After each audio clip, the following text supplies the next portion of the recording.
امید بے چراغ نہ ہو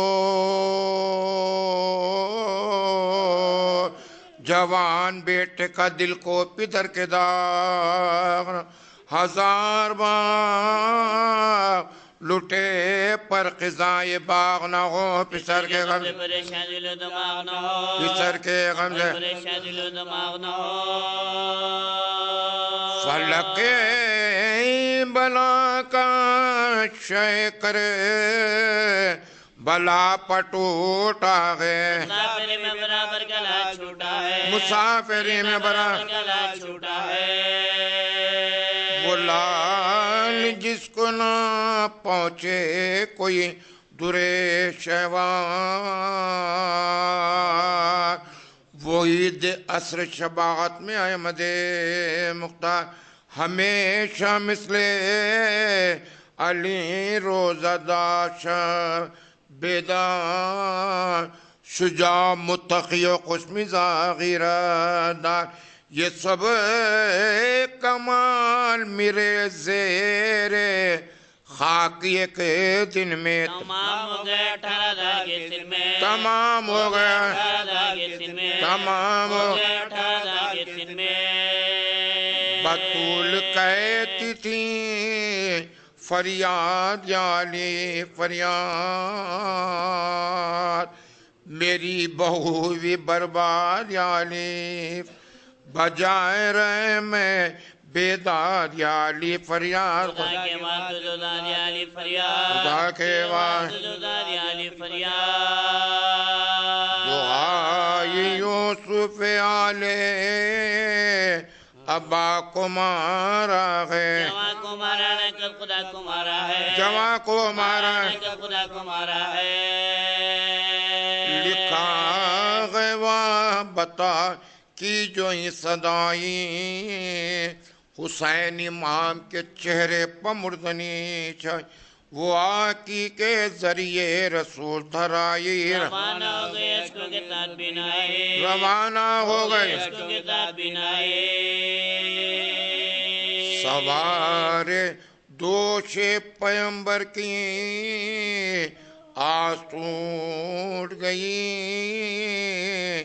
انان صبر تو تھامی لگام چھوڑ پکارتے ہیں پسر کو پسر نہیں آتا جگر میں درد ہے لگتے جگر نہیں آتا کوئی رفیق شہ بیروبر نہیں آتا تمہارے بھائی کو رسا نظر نہیں آتا تمہارے بھائی کو رسا نظر نہیں آتا تمہارے بھائی کو رسا نظر نہیں آتا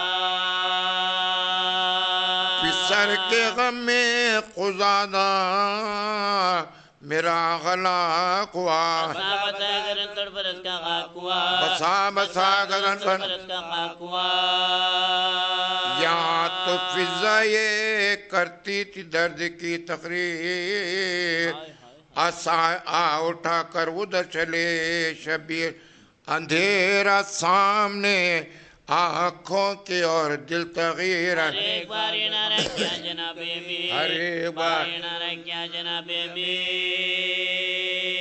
کبھی اٹھے کبھی سلطان مشرقین گرے لکھائے کہ 72 جگہ حسین گرے لکھائے کہ 72 جگہ حسین گرے قدم قدم پر ٹھہرتے تھے شاخ تشنہ گلو ہوا میں سوتے تھے اپنے لال کی خوشبو زمین پر بیٹھ کے گاغے بغاتے تھے آنسو تلاش کرتے تھے ہاتھوں سے لاش کو جو کوئی پوچھتا تھا کیا حضور ڈھونڈتے ہیں تو رو کے کہتے تھے آنکھوں کا نور ڈھونڈ قریب فوج جو سلطان بیروں برائے پکارے ہنس کے عدو خیر کدھر آئے یہ کون مر گیا جو آپ ننگے سر آئے یادہ دور میں تھامے ہوئے جگر آئے یادہ دور میں تھامے ہوئے جگر آئے یہ کون چاند ہوا دور آنکھوں سے کہ چین دل سے گیا نور آنکھوں سے کہ چین دل سے گیا نور آنکھوں سے کہا حسین نے روک کر تمہیں نہیں معلوم ہمارے گھر میں ہے محشر تمہیں نہیں معلوم مٹی شبیہ پیغمبر تمہیں نہیں معلوم مٹی شبیہ پیغمبر تمہیں نہیں معلوم چھٹا حسین سے اکبر تمہیں نہیں معلوم چھٹا حسین سے تمہیں نہیں معلوم چھٹا حسین پیغمبر تمہیں نہیں معلوم رولان کو یہ امام امم سے پوچھتے ہو چھری پیرا کے کلیجے ہم سے پوچھتے ہو چھری پیرا پیرا کے کلیجے ہم سے پوچھتے ہو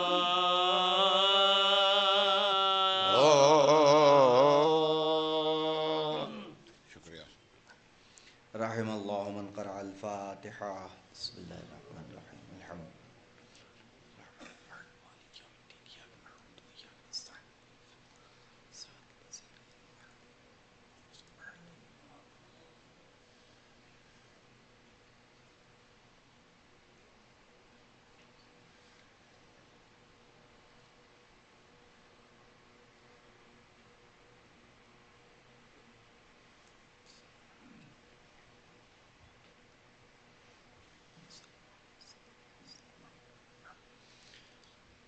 اعوذ باللہ من الشیطان اللعین الرجیم لا حول ولا قوة الا باللہ العلی العظیم بسم اللہ الرحمن الرحیم الحمد للہ رب العالمین بارئ الخلائق اجمعین والصلاة والسلام علی اشرف الانبیاء والمرسلین صاحب الحوض والکوثر والتاج والمغفر والخطبة والمنبر والوجه الأنور والخد الأقمر والجبين الأزهر والحسب الأطهر والنسب الأشهر النبي الأمي المكي المدني القرشي الحاشمي الأبتعي البتي الطهامي الحجازي العربي الرسول المسدد المصطفى الأمجد المحمود الأحمد مولانا مولا الكونين جد الحسن والحسين أبي القاسم محمد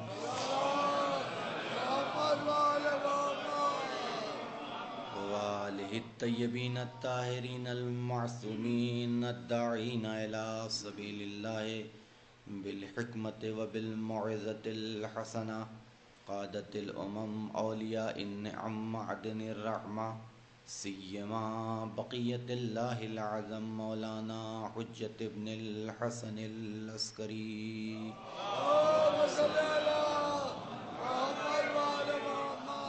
أما بعد فقد قال الله تعالى وتبارك في قرآن المجيد وفرقان الحميد وقوله الحق بسم الله الرحمن الرحيم إن الله اصطفى آدم ونوحا وعلى ابراہیم وعلى عمران على العالمین ایک صلوات پڑھ دیں محمد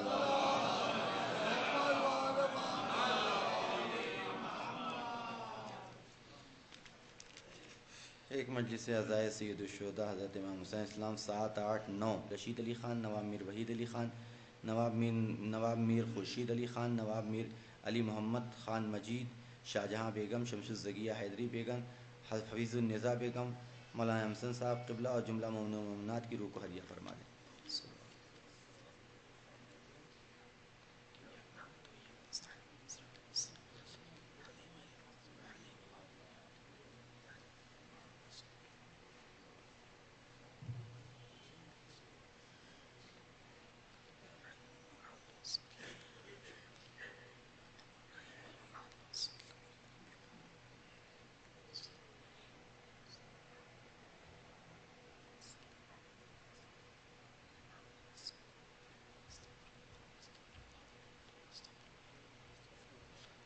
صلوات پڑھ دیں محمد وعلی محمد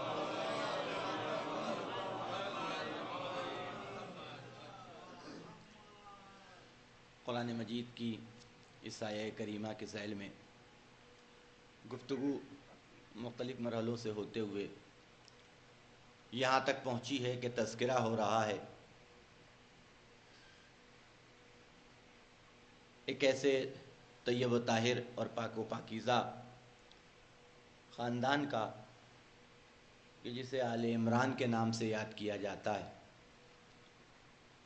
کہ جس نے کچھ اس طریقے سے اس کائنات میں زندگی بسر کی کہ اس کا طریقہ زندگی، طریقہ حیات رہتی بشریت کے لیے، تمام کلمہ پڑھنے والوں کے لیے مشعل راہ بن گیا اور ہدایت اور رہنمائی کا وسیلہ قرار پا گیا۔ ایک ایسا شجرہ، ایک ایسا سلسلہ کہ جس کے بارے میں قرآن مجید نے بھی آواز دی کہ ضرب اللہ مثلا کلمۃ طیبۃ کشجرۃ طیبہ اصلها ثابت وفرعها فی السماء۔ اللہ مثال پیش کر رہا ہے کلمہ طیبہ کی، شجرہ طیبہ سے، کہ جس کی جڑیں مستحکم اور مضبوط ہیں اور شاخیں آسمان میں پھیلی ہوئی ہیں۔ ایک ایسا طیب شجرہ کہ جس کی پاکیزگی کی انتہا کیا ہے، اس کا اندازہ لگانا انسانیت کے اور عالم امکان کے بس کی بات نہیں ہے، اور اس کی طہارت اور پاکیزگی کے حوالے سے یہ سند کافی ہے کہ جس کے بارے میں خدا کہے کہ انما یرید اللہ لیذھب عنکم الرجس اہل البیت ویطہرکم تطہیرا۔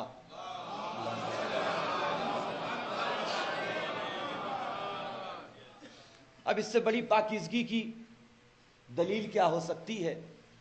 اگر لغت اٹھا کے دیکھیے گا آپ تو لغت کے اندر آپ کو بے شک طیب کے معنی پاکیزگی کے ملیں گے۔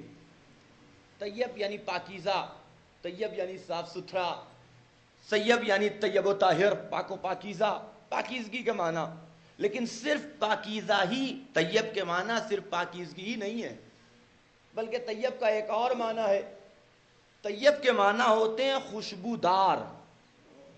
تو یہ تنہا پاکیزہ شجرے کی گفتگو نہیں ہو رہی ہے، خوشبودار شجرے کا تذکرہ ہو رہا ہے۔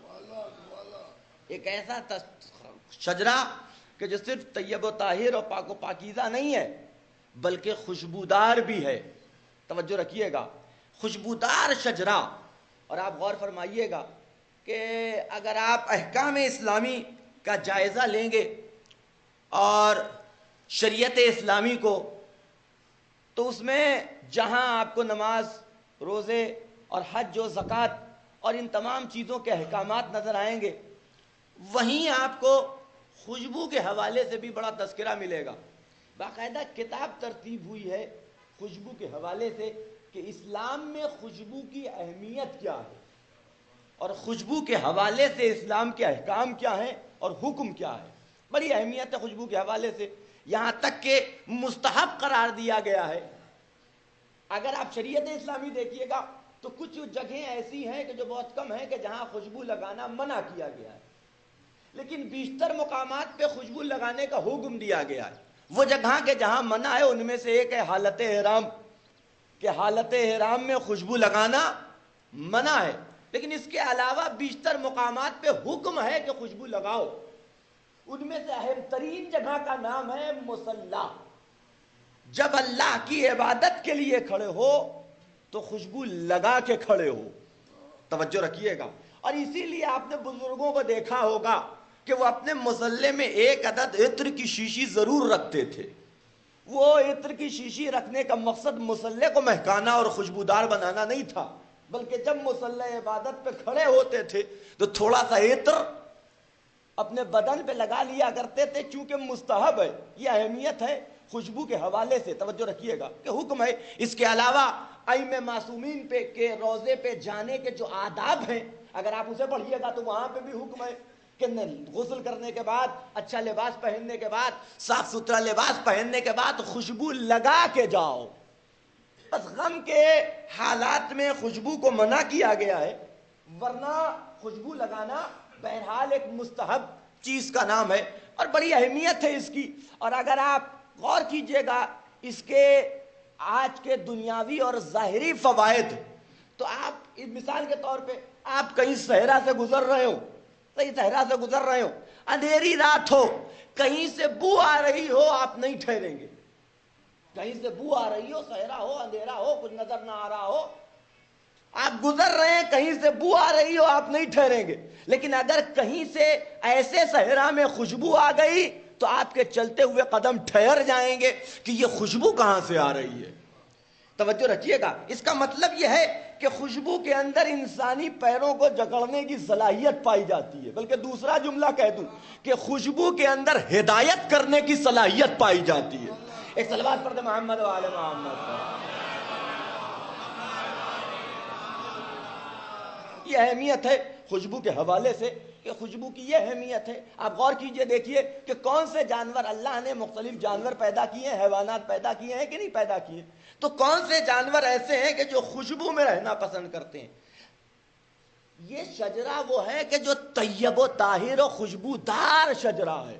غور فرمائیے گا، خوشبودار شجرہ. اسی کے مقابلے میں ایک چیز اور ایجاد کی گئی ہے بنام عشرہ مبشرہ. توجہ رکھیے گا، اب قرآن نے تذکرہ کیا کہ ضرب اللہ مثلا کلمۃ طیبۃ کشجرۃ طیبہ، کہ میں مثال پیش کر رہا ہوں کلمہ طیبہ کی شجرہ طیبہ سے. تو یہ درخت طیب، درخت یہ شجرہ طیبہ کون ہے؟ بڑی کھلبلی مچی اور مسلمانوں کو الجھن ہوئی، نبی کی بارگاہ میں پہنچے. پوچھنے کا مقصد علم حاصل کرنا کبھی نہیں ہوتا تھا، مقصد صرف ایک ہوتا تھا، دیکھیں ہم کہیں فٹ ہوتے ہیں کہ نہیں ہوتے. توجہ فرمائیے گا، آنے والے نے سوال کیا یا رسول اللہ یہ شجرہ طیبہ کون ہے؟ کہا کہ اس کی جڑ میری ذات والا صفات، اس کا تنا علی ابن ابی طالب. صلوات پڑھ محمد و آل محمد.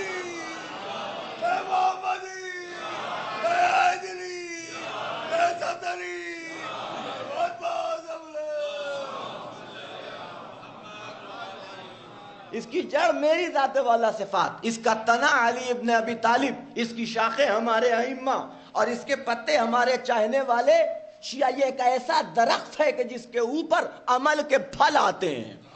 وہ فرما رہے ہیں آپ، یہ ایک ایسا درخت ہے. تو اب اس میں کہیں فٹ نہیں ہو رہے تھے تو ایک نئی اصطلاح ایجاد کی گئی، عشرہ مبشرہ. یعنی ایک ایسے 10 افراد کے جو جنت کی بشارت یافتہ ہیں. آپ غور فرمائیے گا، یہ کہاں سے بشارت ملی؟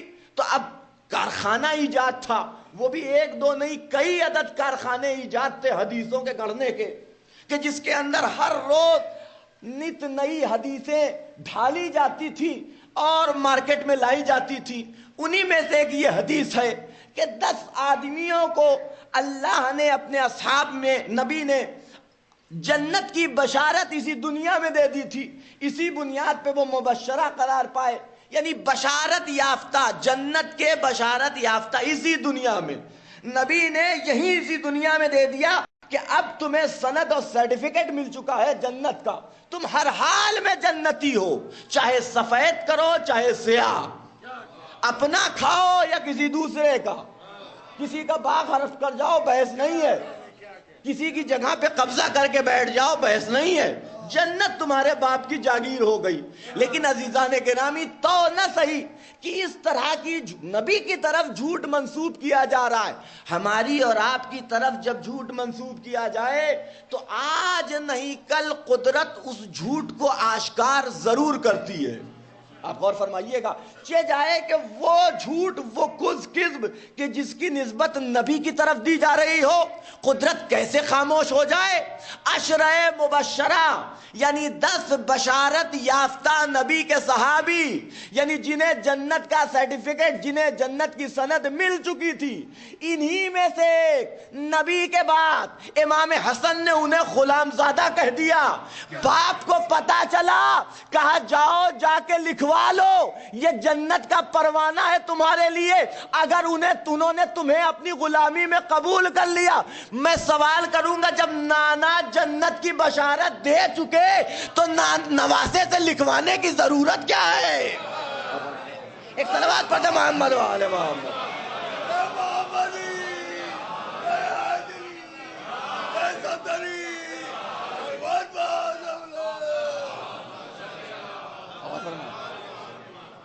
ایک ایسا خوشبودار شجرہ، اس کا تذکرہ ہو رہا ہے، لیکن بحث اس سے نہیں ہے. آپ کو بو کو چھپانے کے لیے کتنی خوشبو کیوں نہ اڑا ڈالیے، توجہ فرمائیے گا، لیکن جب تک جہاں سے بو آ رہی ہے وہ باقی ہے تو خوشبو ختم ہو جائے گی، بو خوشبو پہ غالب آ جائے گی. ہے کہ نہیں ہے؟ یہ ہوتا ہے کہ نہیں ہوتا ہے؟ اگر آپ کو بو کو مٹانا ہے تو خوشبو اڑانے کی ضرورت نہیں ہے، بلکہ ضرورت اس بات کی ہے کہ اس بو کو ختم کر دیجئے، اس کی بنیاد کو ختم کر دیجئے تو بو جاتی ہے. توجہ فرمائیے میں کیا عرض کر رہا ہوں. خوشبو لگا لینے سے کچھ نہیں ہوتا ہے، جب تک ہے وہ تھوڑی دیر رہے گی، 4 گھنٹہ 5 گھنٹہ 7 گھنٹہ 8 گھنٹہ 10 گھنٹہ، بس. ہے کہ نہیں ہے؟ اس سے زیادہ تو وجود رہتا نہیں اس کا، پھر وہ اڑ جاتی ہے، زیادہ دیر ٹکتی بھی نہیں ہے. خوشبو کی ایک خاصیت ہے، بے توجہ رکھیے گا، خوشبو کی ایک خاصیت ہے، زیادہ دیر نہیں ٹکتی ہے. غور فرمائیں آپ، بلکہ آپ کو اس کو برقرار رکھنے کے لیے بار بار آپ کو اس کو عملی جامہ پہناتے رہنا ہے. اگر ہمیشہ خوشبو کرتے رہنا ہے، ایک مرتبہ لگا کے آپ مطمئن نہیں ہو سکتے. اشارہ میں کر رہا ہوں، سمجھیے آپ. ایک صلوات پڑھ دیں محمد والے محمد. غور فرما رہے ہیں ہم، ہے کہ نہیں؟ یہ صلاحیت پائی جاتی ہے. اب آپ غور کیجئے کہ اللہ نے کون سے حیوانات ایسے ہیں، الگ الگ جانور ہیں نا، اللہ نے جو اللہ کی مخلوقات ہیں، ان میں سے کچھ مخلوقات ایسی ہیں کہ جو خوشبو سے تعلق رکھتی ہیں، کچھ مخلوقات ایسی ہیں کہ جو بو سے تعلق رکھتی ہیں. اور فرمائیے گا، یہ ساری مخلوقات اللہ نے پیدا کی ہیں کہ جن کا تعلق، بعض مخلوقات ایسی ہیں کہ جن کا تعلق صرف خوشبو سے ہے، بو سے نہیں ہے. کچھ مخلوقات ایسی ہیں کہ جن کا تعلق صرف بو سے ہے، خوشبو سے نہیں پایا جاتا. قرآن مجید میں ایک پورا سورہ موجود ہے سورۃ النحل کے نام سے، شہد کی مکھی والا سورہ، ہے کہ نہیں ہے؟ کیا خاصیت ہے اس کی؟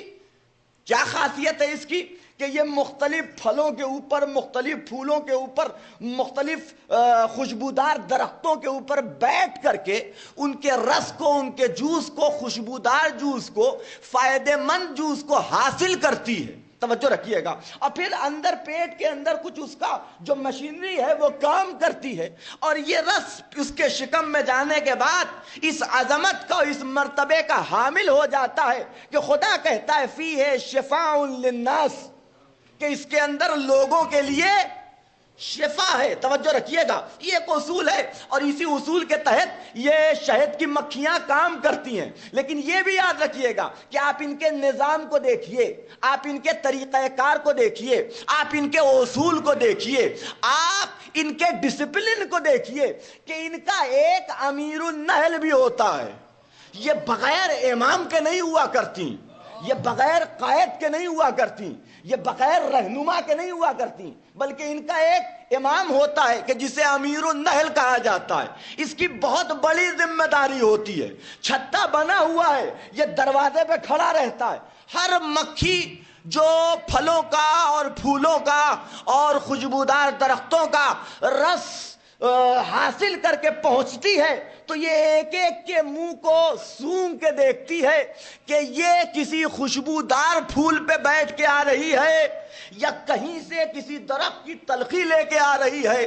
اگر کسی خوشبودار پھول سے بیٹھ کے اس کا رس لے کے آ رہی ہے تو انٹری ملتی ہے، لیکن اگر کہیں سے تلخی بٹور کے لے کے آ رہی ہے تو اس کا کام یہ ہے کہ فوراً اسے قتل کر دیتا ہے. بے توجہ رکھیے گا، فوراً اسے قتل کر دیتا ہے. اب وہ اندر داخل نہیں ہو سکتی. اور اسی امیر النحل کو عربی میں کہتے ہیں یاسوب. اسی امیر النحل کو عربی میں کہا جاتا ہے یاسوب. علی ابن ابی طالب نے کہا مومنوں کا یاسوب میں ہوں. چھتے میں آنا ہو آؤ، روکیں گے نہیں، لیکن ایمان کی شیرینی لے کے آنا، منافقت کی تلخی لے کے نہ آنا. ایک صلوات پڑھتے محمد والے محمد پر.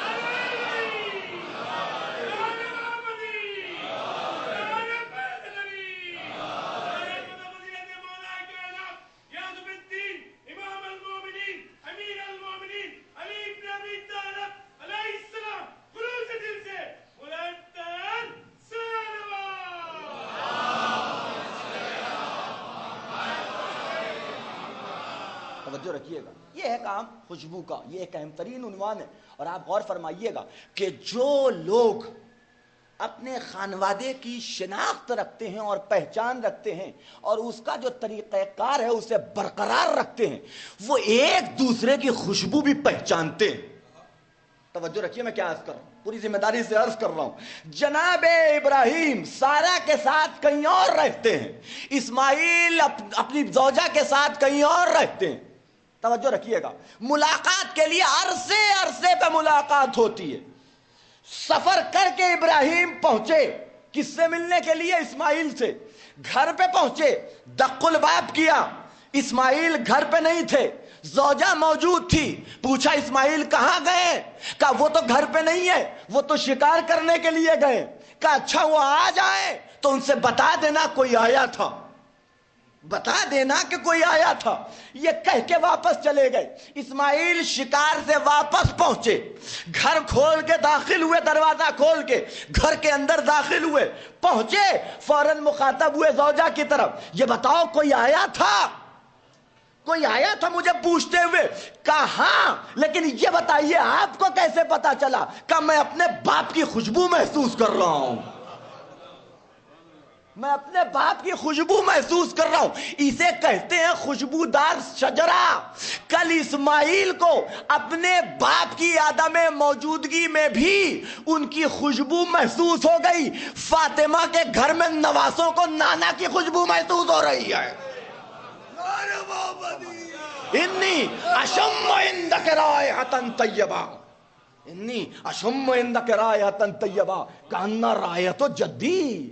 آپ غور فرمائیے گا، ایسا نہیں ہے کہ نبی کوئی عطر لگاتے تھے خاص قسم کا، اور اگر کوئی عطر ہوگا تو خالی نبی نہیں لگاتے رہے ہوں گے، اور بھی لوگ لگاتے رہے ہوں گے۔ توجہ رکھیے گا، جب کوئی چیز مارکیٹ میں آتی ہے تو خالی ایک آدمی کے لیے نہیں بنتی، کئی کے لیے بنتی ہے۔ کوئی خاص قسم کا عطر نہیں لگاتے تھے، بلکہ یہ خوشبو یہ دنیاوی پھولوں سے بنی ہوئی خوشبو نہیں تھی کہ جو نبی کے بدن سے آتی تھی، بلکہ یہ خاندان رسالت و نبوت کی خوشبو تھی، جسے اگر کوئی پہچانتا تھا یا نبی پہچانتے تھے یا نبی کا خون پہچانتا تھا۔ ایک صلوات پڑھتے محمد والا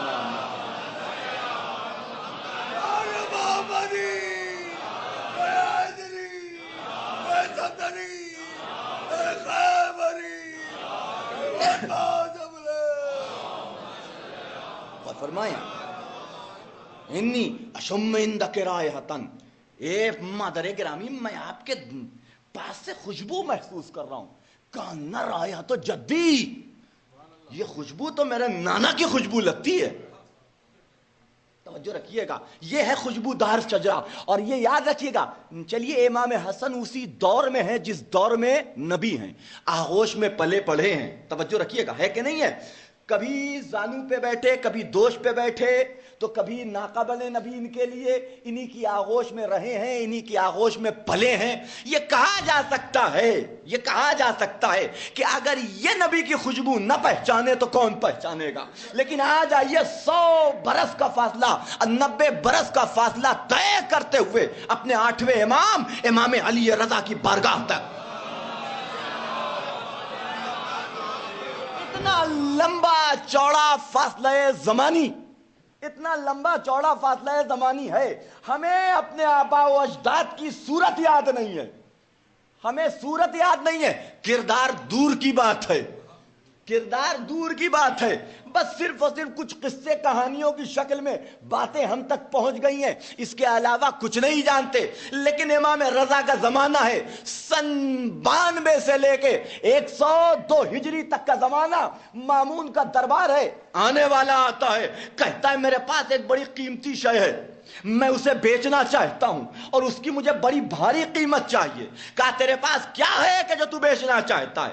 کون ایسی تیرے پاس قیمتی شے ہے؟ کہا کہ میرے پاس ایک قیمتی شے ہے، اگر اس کی قیمت لگا سکتا ہے تو لگا۔ کہا مامون نے دیکھا، بتا کیا ہے تیرے پاس؟ کہنے لگا میرے پاس نبی کے منہ مبارک کے چند بال ہیں، نبی کے سر کے چند بال ہیں میرے پاس۔ کہا اچھا، کہا دیکھا، اس نے کھول کے دکھایا، اور ادھر کھولا، کہا دلیل کیا ہے؟ کہا میں کھولوں گا پورا دربار خوشبو سے معطر ہو جائے گا، اور ادھر اس نے کھولا، دربار خوشبو سے معطر ہو گیا۔ خوشبو سے معطر ہو گیا. توجہ رکھیے گا, ایک بھاری قیمت دے کر کے اس منہ مبارک کو خرید لیا گیا. اب آپ سوچئے 100 برس کے بعد 90 برس کے بعد نبی کے منہ مبارک کی زیارت ہو رہی ہے, منہ مبارک کی زیارت ہو رہی ہے. غور فرمائیے گا, جو کبھی نبی کے مزار پہ کب فاتحہ نہ پڑھنے گئے ہوں وہ بھی آ رہے تھے منہ مبارک کی زیارت کرنے کے لیے, کہ منہ مبارک کی زیارت کرنی. ایک تانتا لگ گیا, افراد چلے آ رہے ہیں کہ نبی کے منہ مبارک کی زیارت ہے, نبی کے منہ مبارک کی زیارت ہے. ایک بھیڑ ہے کہ لگی ہوئی ہے. مامون کو خیال آیا, سب دیکھ رہے ہیں, فرزند رسول کو بھی بلایا جائے. توجہ رکھیے گا, انہیں بھی بلایا جائے. فرزند رسول کو بلایا گیا. امام تشریف لائے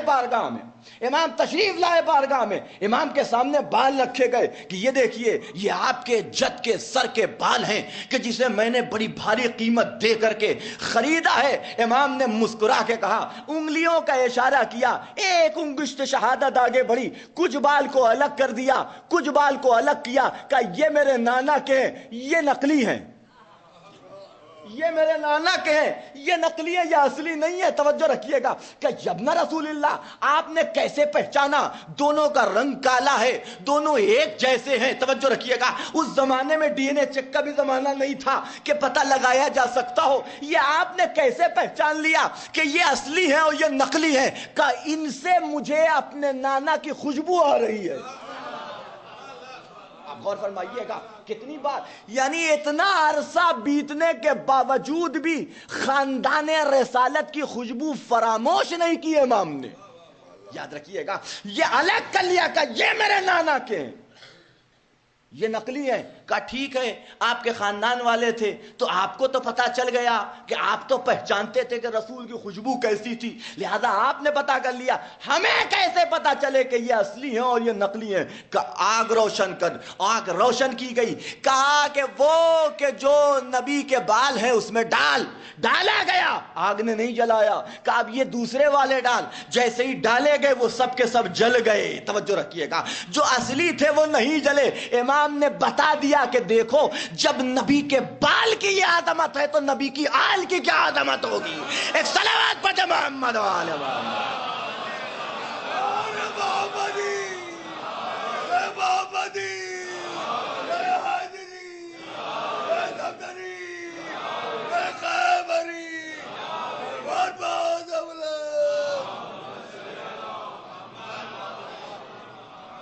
فرمایا یہ ہے خوشبودار شجرہ, اسے کہتے ہیں خوشبودار شجرہ. توجہ رکھیے گا, میں کیا عرض کر رہا ہوں کہ ایک دوسرے کی خوشبو پہچانتے ہیں, ایک دوسرے کی بہت سے واقعات ہیں کہ جسے پیش کیا جا سکتا ہے, لیکن فی الحال اس وقت دامن وقت میں گنجائش نہیں ہے, ورنہ بات کہیں سے کہیں نکل جائے گی اور مجھے آج بہرحال کم سے کم وقت میں اپنی گفتگو کو سمیٹنا ہے. توجہ فرمائیے گا, تو یہ ہے خوشبودار شجرہ. تو اللہ نے دو طرح کی مخلوقات بنائی ہیں. ایک مخلوق وہ ہے کہ جس کا تعلق بو سے ہے, ایک مخلوق وہ ہے کہ جس کا تعلق خوشبو سے ہے. دو الگ الگ طرح کی مخلوقات ہیں کہ نہیں ہے؟ توجہ رکھیے گا, لیکن ایک خاص بات ہے کہ ان کے مشام کو اور ان کے شامے کو اور ان کے سونگنے کی صلاحیت کو اللہ نے مخصوص کر دیا ہے. اگر خوشبو کا جانور ہے تو خوشبو سے, اگر بو کا جانور ہے تو بو سے, یہ مخصوص کر رکھا ہے. توجہ رکھیے گا, یعنی اگر خوشبو والے جانور کو بو میں لے آیا جائے تو رہ نہیں سکتا, بو والے جانور کو خوشبو میں لے جایا جائے تو وہ بھی نہیں رہ سکتا. ایک مثال شہد کی مکھی کی ہے, دوسری مثال مچھر کی ہے. توجہ رکھیے گا, یہ پھولوں پہ بیٹھنے. ایک سوال کا جواب دیجئے, مکھی دو طرح کی ہوتی ہے, ایک شہد کی مکھی اور ایک عام مکھی. دونوں پہ مکھی کا اطلاق ہوتا ہے, ایک ہی صنف ہے لیکن تھوڑے سے فرق کے ساتھ. یہ آخر ہوا کیسے کہ وہ پھولوں پہ بیٹھنے لگی اور اس خوشبو سے پسند اور اس سے نکلنے والا مادہ ہمیں شفا دینے لگا. بھئی مکھی دونوں ہے, ایک ایسی ہے کہ جس کے بدن سے نکلنے والا مادہ ہمیں شفا دے رہا ہے, دوسری مکھی ایسی ہے کہ جس کا بدن ہمیں مریض کر رہا ہے. یہ ہوا کیسے؟ بات صرف اتنی ہے کہ یہ دیکھیے کہ ان دونوں نے کسب کہاں سے کیا ہے.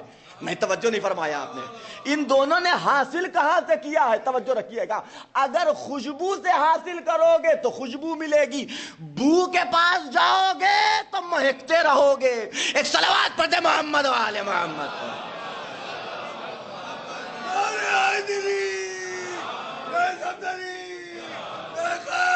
کہ نہیں؟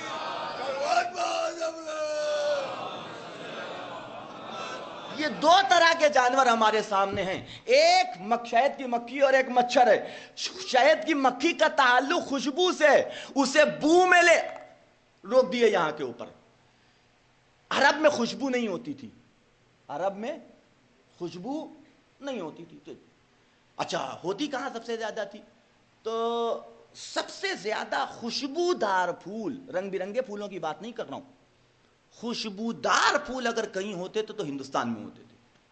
سب سے زیادہ خوشبودار، ابھی بھی ہے کہ سب سے زیادہ خوشبودار پھول کہ جن کے اندر مختلف قسم کی خوشبو اور تیز قسم کی خوشبو پائی جائے وہ ہندوستان میں ہوتے تھے، ہندوستان میں پائے جاتے تھے۔ آپ غور فرمائیے گا، یہاں پایا جاتا۔ اب اس کی وجہ بھی روایت میں ہے، مجھے اس سے بحث نہیں ہے کہ وہ صحیح ہے کہ غلط ہے، میں صرف صحت اور غلط کو دیکھتے ہوئے بیان نہیں کہ جو سنا جو دیکھا ہے وہ بیان کر رہا ہوں، وہ صحیح ہے غلط مجھے اس سے بحث نہیں ہے، کہ اس کی بھی وجہ ہے کہ ہندوستان میں خوشبودار اتنے زیادہ خوشبودار پھول کیوں ہوتے تھے۔ اس کی وجہ بہت سے لوگوں نے لکھا ہے کہ جب حبوط آدم ہوا، کہ جب جناب آدم زمین کی طرف آئے اور زمین پہ آئے جناب حوا کے ساتھ، تو جناب حوا کے ساتھ جنت کے کچھ پھول تھے کہ جو تھے ان کے ساتھ، اور جب اس دنیا میں پہنچے تو ان پھولوں کی خوشبو کو ہوا نے ہر طرف پھیلا دیا۔ اس بنیاد کے اوپر ہندوستان میں خوشبودار، اب یہ صحیح ہے کہ غلط ہے مجھے اس سے بحث نہیں ہے، لیکن بہرحال یہ طے ہے کہ ہندوستان کے اندر خوشبودار پھول بہت زیادہ ہوا کرتے تھے۔ تو جہاں پھول ہوگا وہیں سب سے زیادہ خوشبو تیار ہوگی، تو ہندوستان میں سب سے زیادہ تیار ہوتی تھی اور یہیں سے دوسری جگہوں کے اوپر ڈسٹریبیوٹ ہوتی تھی۔ غور فرمائیے گا عزیزان گرامی، اور یہ بات بھی یاد رکھیے گا کہ شریعت نے ظاہری خوشبو کی طرف توجہ کم دی ہے، باطنی خوشبو کی طرف توجہ زیادہ دی ہے۔ آپ کو پتا ہے کہ سب سے اچھا سینٹ کہاں کا ہوتا ہے؟ جانتے ہوں گے آپ لوگ، سب سے اچھا سینٹ جنہوں نے ایجاد کیا ہے اوڈوکلون، سب سے زیادہ کہاں ایجاد ہوا ہے؟ فرانس میں۔ ہاں فرانس میں ایجاد ہے۔ وجہ کیا ہے یہ بھی جانتے ہیں آپ؟ وجہ یہ ہے کہ یہ ظاہری خوشبو کو پسند کرتے تھے لیکن اندر سے بڑے گندے ہوتے تھے، ہفتوں مہینوں نہیں نہاتے تھے، تو اپنے بدن کی بو کو چھپانے کے لیے یہ طریقہ کار اختیار کیا گیا کہ نئے نئے وہ ایجاد ہوتے رہے اور اس کے ذریعے سے اپنے بدن کی خوشبو۔ ہاں یہ ہسٹری ہے، یہ تاریخ ہے، آپ اٹھا کے دیکھیے گا آپ کو مل جائے گا اس کے اندر، کہ بدن کی بدبو کو چھپانے کے لیے یہ خوشبو کا استعمال کرتے تھے، اور اس طریقے سے دھیرے دھیرے اب یہ ایک کمرشیل بزنس میں تبدیل ہو گیا ہے، بہت بڑا بزنس ہے، بہت بڑی انڈسٹری اب اس کی بن چکی ہے کہ جہاں سے مختلف قسم کے بن رہے ہیں۔ توجہ رکھیے گا، لیکن شریعت نے باطن کی بو سے خوشبو ظاہر کی خوشبو کے مقابلے میں باطن کی خوشبو کو زیادہ اہمیت دی ہے۔ باطن معطر ہو تو ظاہر میں اگر مہک بھی آتی رہے تو اللہ کو پسند ہے۔ نہیں غور فرمایا آپ نے؟ ہے کہ نہیں ہے؟ مثال ہمارے پاس موجود ہے کہ شریعت کہتی ہے کہ روزے دار کے منہ سے بھوکے پیٹ رہنے پہ آنے والی بو بھی اللہ کو گوارا ہے۔ غور فرمائیے گا، کیوں؟ اس لیے کہ باطن خوشبودار ہو رہا ہے تو ظاہر کی خوشبو کی کوئی اہمیت نہیں ہے۔ ایک صلوات پڑھ دے محمد و آل محمد۔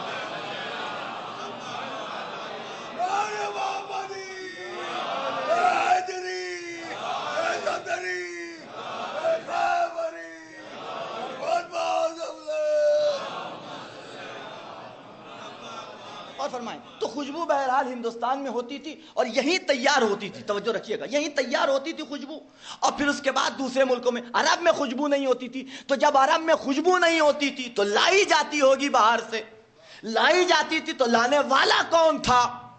کون تھا کہ جو خوشبوؤں کو لے کے آتا تھا؟ توجہ رکھیے گا۔ اب یہ بات میں نے دیکھی ضرور ہے لیکن میں اس کی سند نہیں تلاش کر سکتا، لیکن بعید بھی ہے، بعید بھی نہیں ہے۔ توجہ رکھیے گا، میں اس کی سند نہیں ڈھونڈ پایا، لکھنے والے نے لکھا ضرور لیکن حوالہ نہیں لکھا ہے کہ خوشبو نہیں ہوتی تھی، لائی جاتی تھی، تو لاتا کون تھا؟ جو عرب میں خوشبوؤں کی تجارت کرتا تھا اسے ابو طالب کہتے ہیں۔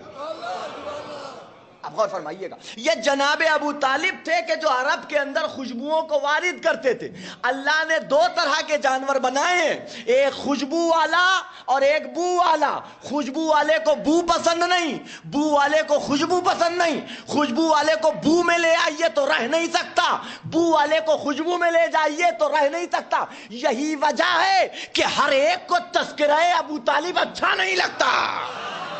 ایک صلوات پڑھتے محمد والے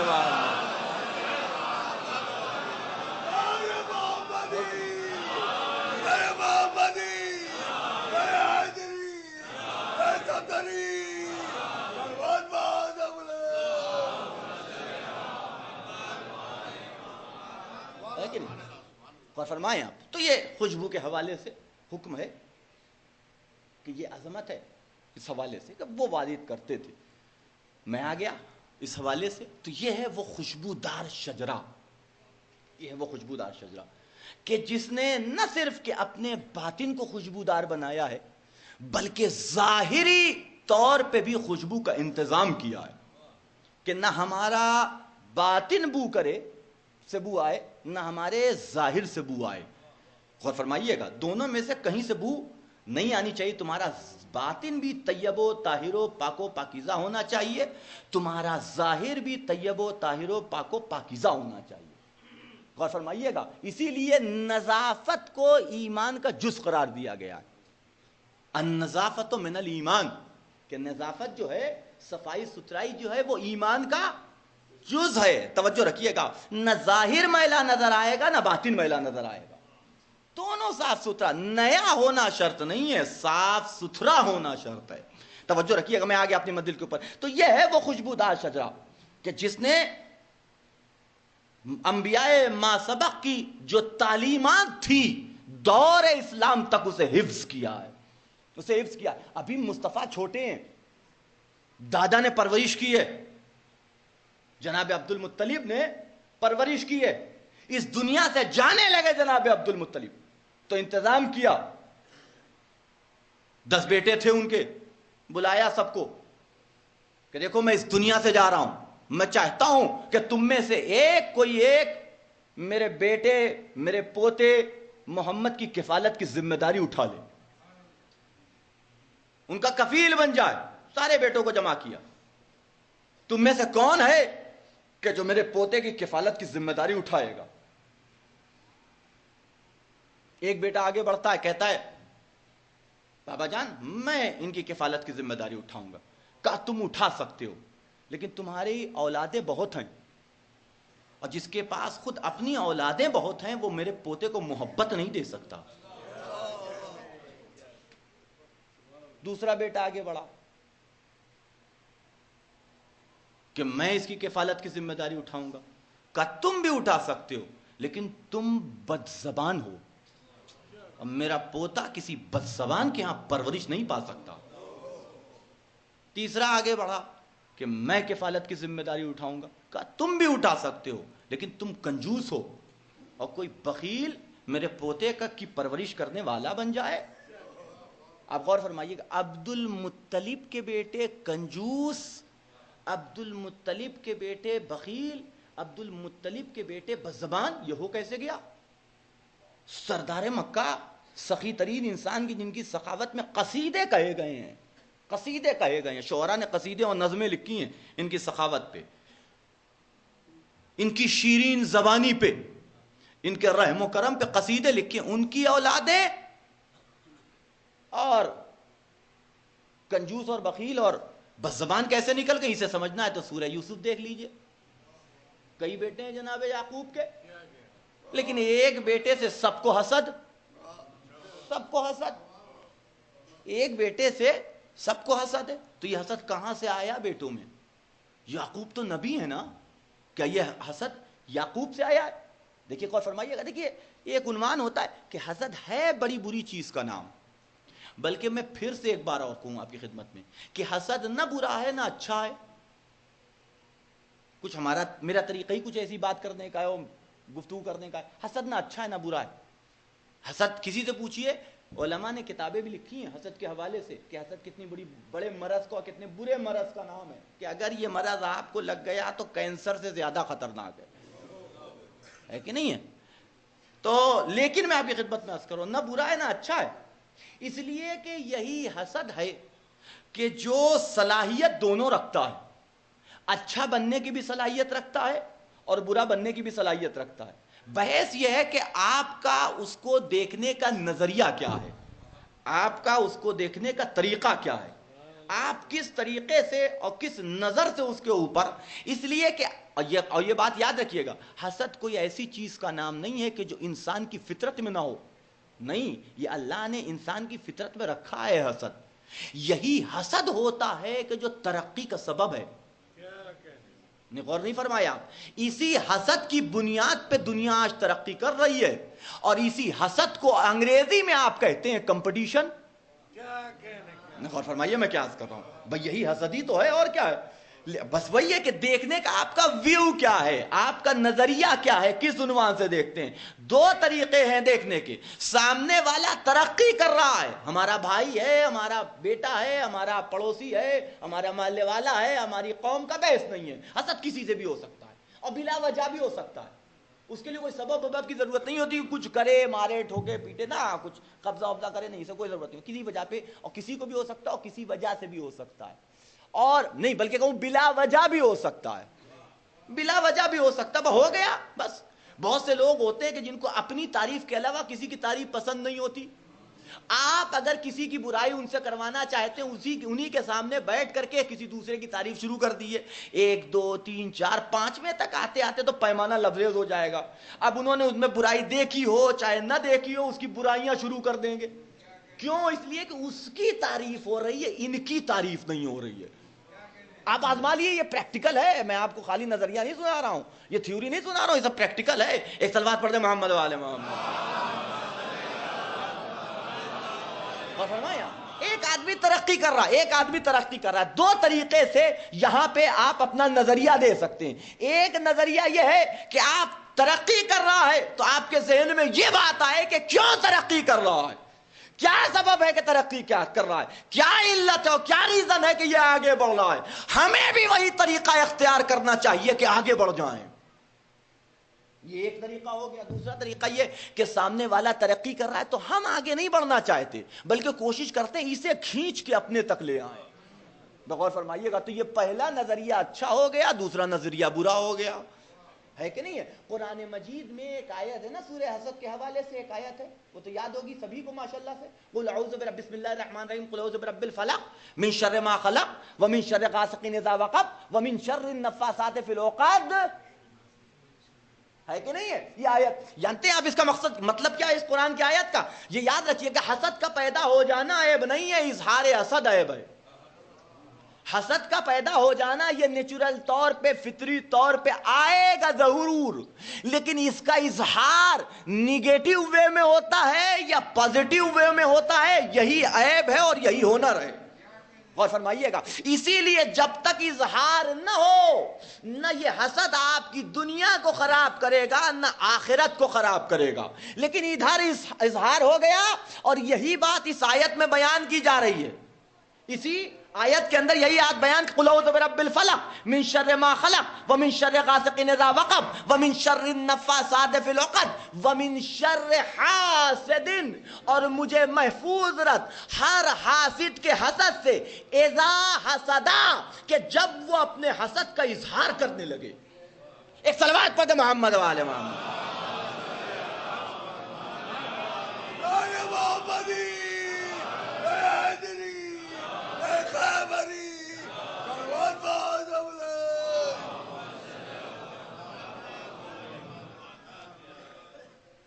توجہ رکھیے گا کہ جب وہ حسد کا اظہار کرنے لگے تو اب سارے بیٹے ایک بیٹے سے حسد کر رہے ہیں، کیوں؟ اس لیے کہ بابا کا چہیتا ہے، اس لیے کہ باپ اسے بہت زیادہ چاہتا ہے، اگر یہ نہ رہے گا تو یہ محبت ہمیں بھی مل جائے گی۔ یہ اس کا خیال تھا، یہ بچوں کا خیال تھا۔ باپ اپنے سارے بیٹوں سے محبت کرتا ہے، جتنا ہی نافرمان کیوں نہ ہو۔ توجہ رکھیے گا، اس کی زبان کو نہ دیکھے انسان، اس کے طور طریقے کو نہ دیکھے، کبھی دل ٹٹول کے دیکھے تو احساس ہوگا کہ باپ اپنے بیٹے سے برابر سے محبت کرتا ہے. ہاں یہ اور بات ہے کہ کسی خاص خصوصیت کی بنیاد پہ کسی بیٹے سے انسان زیادہ قریب ہو جاتا ہے، یہ اور بات ہے. توجہ رکھیے گا. تو حسد ہو رہا ہے ایک بیٹے سے حسد کیا جا رہا ہے. اور یہ حسد کہاں سے آیا؟ یعقوب سے آیا ہے. یہ حسد بچوں میں جو منتقل ہوا جناب یعقوب کے بیٹوں میں کہاں سے آیا؟ نہیں، یہ منتقل ہوا ہے ماں کی طرف سے. اس نے انتقال پایا ہے ماں کی طرف سے. یہ آیا ہے اولاد کے اندر ماں کی طرف سے. اگر ماں، کیونکہ عنوان ہوتا ہے، سب سے بڑی ذمہ دار اولاد کی پرورش کی جو ہے اسے ماں کہتے ہیں. باپ بات کی منزل کا نام ہے، ماں سب سے پہلے قدم میں. ایک صلوات پڑھ دے محمد والے محمد.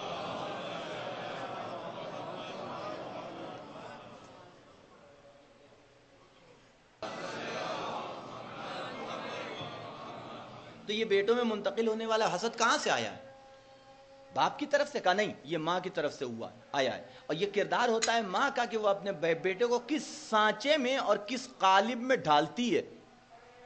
آپ آزما لیجئے گا اور دیکھ لیجئے گا، یہ اپنے اطراف و جوانب میں آپ کو اس کی بہت سی مثالیں مل جائیں گی کہ باپ کتنا ہی مومن اور متقی اور پرہیزگار کیوں نہ ہو، اگر ماں کا عنوان ذرا سا بھی گڑبڑ ہے اور بے دینی کی طرف جا رہی ہے تو لاکھ مومن اور متقی اور پرہیزگار ہونے کے باوجود باپ کے بیٹا بہک جاتا ہے.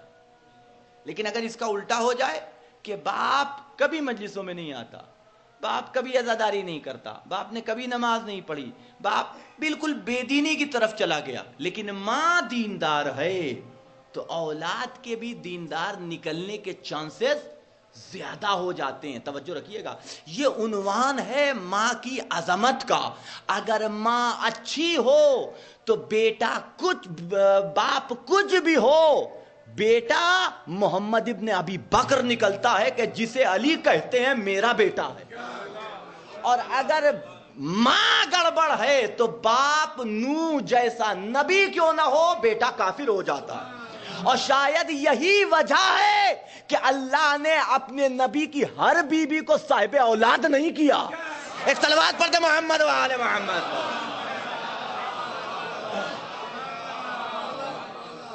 ہے کہ نہیں؟ شاید یہی وجہ. غور فرمائیے گا، یہ ایک عنوان ہوتا ہے اس حوالے سے. لہذا ایک ایک بیٹے سے پوچھ رہے ہیں. ایک اور بیٹا آگے بڑھا کہ میں کفالت کی ذمہ داری لوں گا. تم بھی کر سکتے ہو کفالت، لیکن تمہاری زوجہ ٹھیک نہیں ہے، تمہاری بیوی ٹھیک نہیں ہے. یعنی اب ابو طالب محمد کو وہ پالے کہ جن کے اندر یہ صفات و کمالات پائے جائیں. آپ غور کیجئے، حقیقتاً ایک ایک بیٹے کو نہیں الگ کر رہے تھے عبد المطلب، بلکہ ابو طالب کی عظمت بیان کر رہے تھے. کفالت کی ذمہ داری جناب ابو طالب کے سپرد ہوئی. توجہ رکھیے گا، انہوں نے کفالت کی ذمہ داری لی. آپ غور کیجئے گا، بس یہ میری آخری بات میں آ گیا اور اپنی منزل کے اوپر، اور میری گفتگو ختم ہو جائے گی. غور فرمائیے گا، یہ نور آدم کی پیشانی سے چلا اور انبیاء کی پیشانیوں سے ہوتا ہوا منتقل ہوا جناب عبد المطلب کی پیشانی میں. عبد المطلب سے یہ نور دو حصے میں تقسیم ہوا. نبوت کا نور گیا جناب عبداللہ کی پیشانی میں. یہ دونوں بھائی عبداللہ اور عبد المطلب ماں باپ دونوں کی طرف سے ایک ہیں. باقی سارے بھائیوں کی مائیں الگ الگ تھی، لیکن یہ دو بھائی ماں باپ دونوں کی طرف سے ایک ہیں، جناب عبداللہ جناب ابو طالب. توجہ رکھیے گا، نبوت کا نور گیا جناب عبداللہ کی پیشانی میں، امامت و ولایت کا نور گیا جناب ابو طالب کی پیشانی میں. توجہ رکھیے گا، جناب عبداللہ کی پیشانی میں نور آیا، پیدا ہوئے محمد. جناب ابو طالب کی پیشانی میں نور آیا، عالم وجود میں آئے علی. محمد کی بیٹی کا نام ہے فاطمہ. اللہ نے علی اور فاطمہ کا عقد کیا، یہ دونوں نور پھر سے مل گیا. اور آپ قرآن قصیدہ کہتا ہے اور گویا ہوتا ہے. آپ دیکھیے یہاں ردیف بھی ہے، قافیہ بھی ہے، تو اسے قصیدہ نہ کہا جائے تو اور کیا کہا جائے؟ مرج البحرین یلتقیان بینہما برزخ برزخ لا یبغیان فبأی آلاء ربکما تکذبان یخرج منہما اللؤلؤ والمرجان. دو دریا ہیں کہ جو آپس میں مل رہے ہیں، جن کے درمیان میں برزخ ہے، اور ان دونوں دریاؤں سے جو شے نکلتی ہے ان میں سے ایک کو لولو کہا جاتا ہے، ایک کو مرجان کہا جاتا ہے. مسلمانوں نے تفسیر لکھی کہ یہ جو دو دریا مل رہے ہیں ان میں سے ایک نیلم و جہلم ہے. کسی نے کہا نہیں یہ نہیں ہے بلکہ گنگا اور جمنا ہے، یہ اس کے سنگم کی بات ہو رہی ہے. ٹھیک ہے، دو ملتے ہوئے دریا کہیں بھی دکھا دو گے، برزخ کہاں سے لاؤ گے جو ان دونوں کے درمیان میں ہے؟ لولو و مرجان کہاں سے دکھاؤ گے کہ جو ان دریا سے نکل لیں؟ علامہ جلال الدین سیوطی تفسیر در المنصور، سوال کرنے والے نے نبی سے سوال کیا وہ دریا کون سے ہیں؟ کہ وہ دریا علی اور فاطمہ ہے. کہ وہ برزخ کیا ہے؟ کہ میری ذات ہے. کہا وہ لولو و مرجان کون ہے؟ کہ لولو حسن ہے، مرجان حسین ہے. ایک صلوات پڑھے محمد و آل محمد.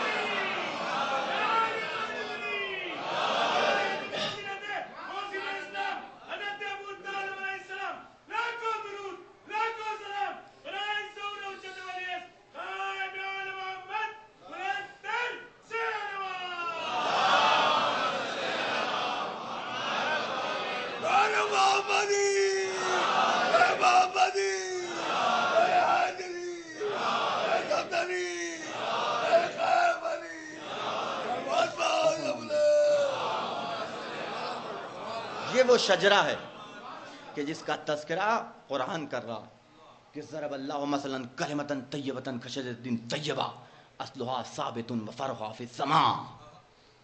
آپ غور فرمائیے گا. اور ایسا میں نے ایک جملہ کہا تھا، میں وہیں سے مصائب کی طرف جا رہا ہوں. خوشبودار شجرہ، خوشبودار شجرہ. اگر آخری نبی کے صفات و کمالات حسن میں جلوہ نما ہوتے تو تعجب نہ تھا. حسین میں دکھائی دے رہے ہیں کہ تو کوئی تعجب کی بات نہیں ہے. لیکن اس اعتبار سے کہ جس اعتبار سے تعریف صفات پیغمبر جناب علی اکبر سے ہم کے بارے میں ہمیں ملتی ہے، نہ امام حسن کے بارے میں ملتی نہ امام حسین کے بارے میں ملتی. خلقاً و خلقاً و منطقاً، کہ یہ وہ شہزادہ تھا کہ جو پوری کائنات میں خلقاً و خلقاً و منطقاً، کہ اخلاق میں، خلقت میں، سراپے میں، و منطقاً تکلم میں میرے نانا، میرے باپ، میرے نانا رسول خدا سے مشابہ تھا. آپ غور فرمائیے، یہ عظمت ہے اس شہزادے علی اکبر کی کہ حسین آواز دیتے ہیں کہ جب بھی اپنے نانا کی زیارت کا مشتاق ہوا کرتا تھا تو علی اکبر کے چہرے کو دیکھ لیا کرتا تھا اور میرے دل کو تسکین پہنچ جاتی تھی. یہ مقام علی اکبر کا ہے، یہ منزلت علی اکبر کی ہے. اور جتنا درد، ایک ہمارے اور آپ کے چھٹے امام سے سوال ہوا، فرزند رسول ایک باپ کے لیے سب سے خوشی کا لمحہ کون سا ہوتا ہے؟ سب سے خوشی کا لمحہ کون سا ہوتا ہے؟ دو تین چھوٹے منظر اور آپ کی زحمت تمام. سب سے خوشی کا لمحہ کون سا ہوتا ہے؟ آواز دی کہ سب سے خوشی کا لمحہ ایک باپ کے لیے وہ ہے کہ جب بیٹا جوان ہو جائے اور اس کی نگاہوں کے سامنے اپنی قامت و قامت کے ساتھ سے آتا جاتا رہے تو باپ اپنے جوان بیٹے کو اپنی نگاہوں کے سامنے دیکھ کے جتنا خوش ہوتا ہے، اتنی خوشی باپ کو اور کسی چیز میں نہیں ملتی. جیسے جیسے وہ پھلتا پھولتا جاتا ہے، باپ کی خوشی میں باپ کی خوشی دوبالا ہوتی رہتی ہے. سائل نے پھر سوال کر لیا، فرزند رسول اور ایک باپ کے لیے سب سے بڑی مصیبت کا لمحہ کون سا ہے؟ سب سے بڑی مصیبت کا لمحہ کون سا ہے؟ کہ باپ بوڑھا ہو چکا ہو اور سامنے جوان کی میت رکھی ہوئی ہے. سامنے جوان کی میت رکھی ہوئی ہے، یہ وہ لمحہ ہوتا ہے کہ جسے برداشت کرنا ہر باپ کے دل کی کہ بس کی بات نہیں ہے۔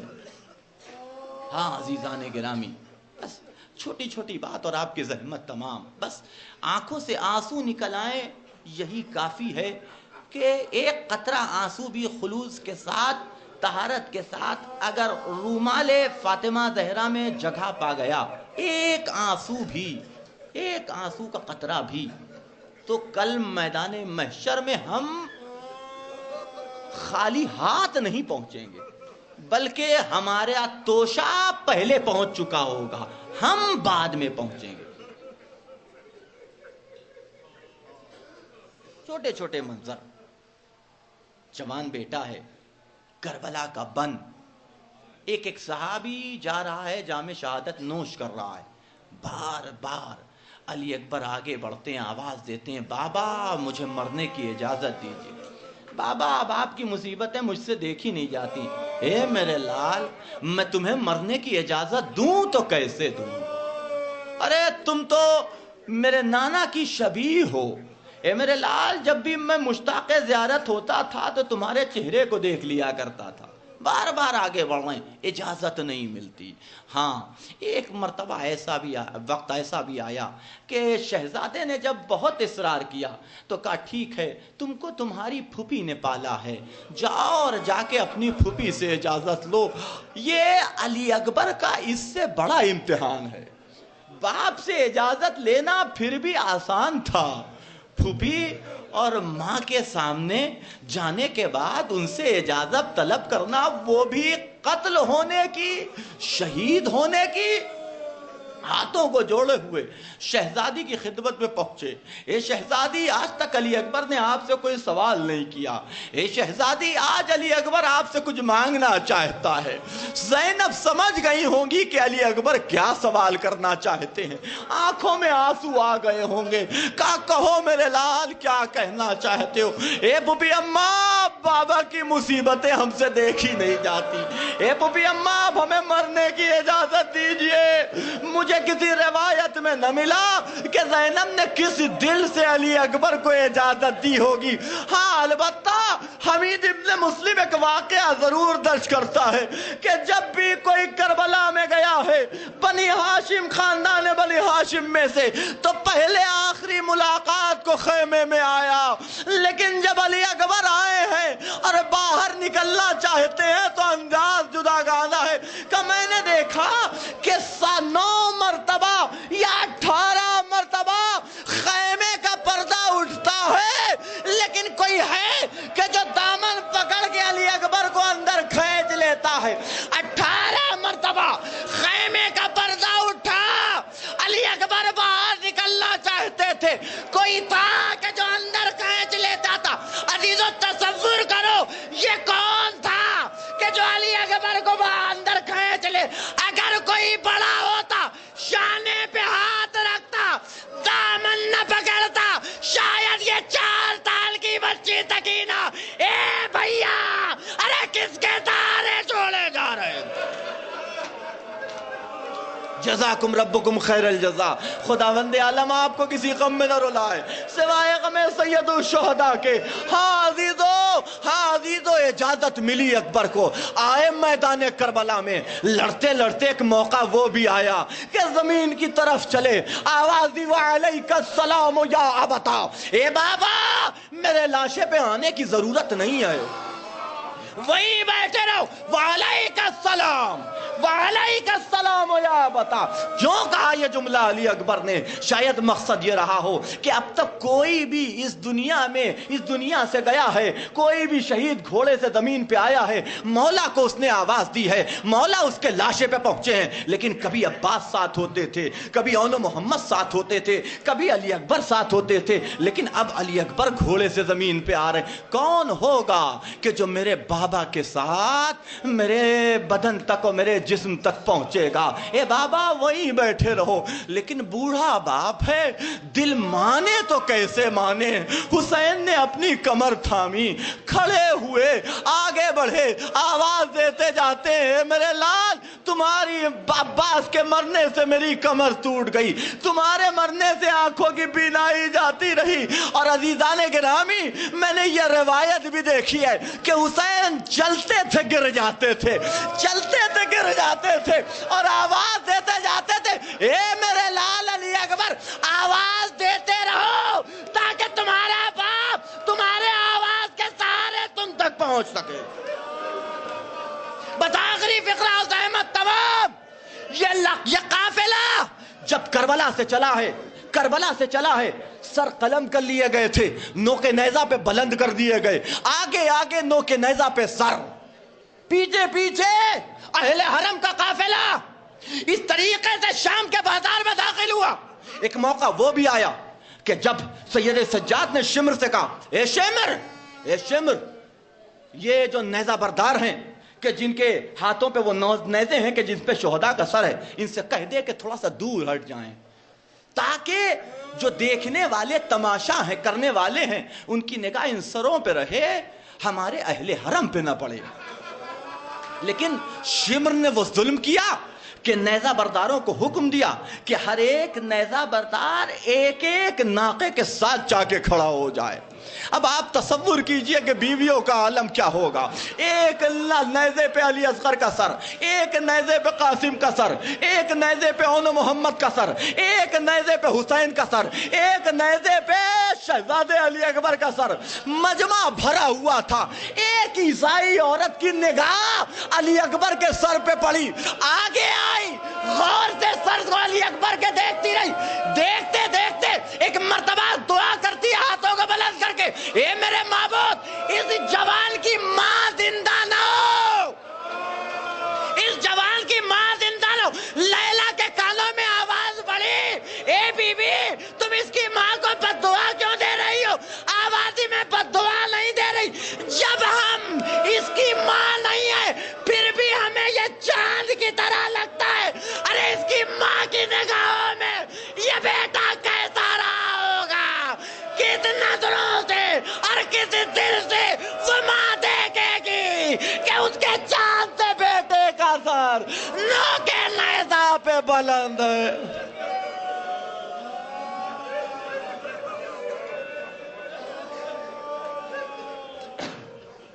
انا للہ و انا الیہ راجعون فسيعلم الذين ظلموا أي منقلب ينقلبون اللهم بحق محمد وأنت المحمود وبحق علي وأنت الأعلى وبحق فاطمة وأنت فاطر السماوات وبحق الحسن وأنت المحسن وبحق الحسين وأنت قديم الإحسان وبحق أئمة التسعة الطاهرين من ذرية حسين عليه السلام ربنا تقبل منا إنك أنت السميع العليم ربنا آتنا في الدنيا حسنة وفي الآخرة حسنة وقنا عذاب النار۔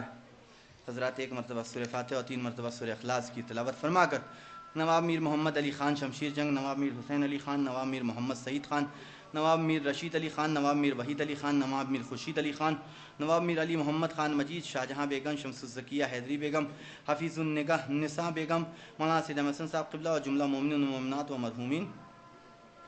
مرحومین صاحب منبر حسینی کوٹھی، ان سب کی روح کو ہدیہ فرما دیں۔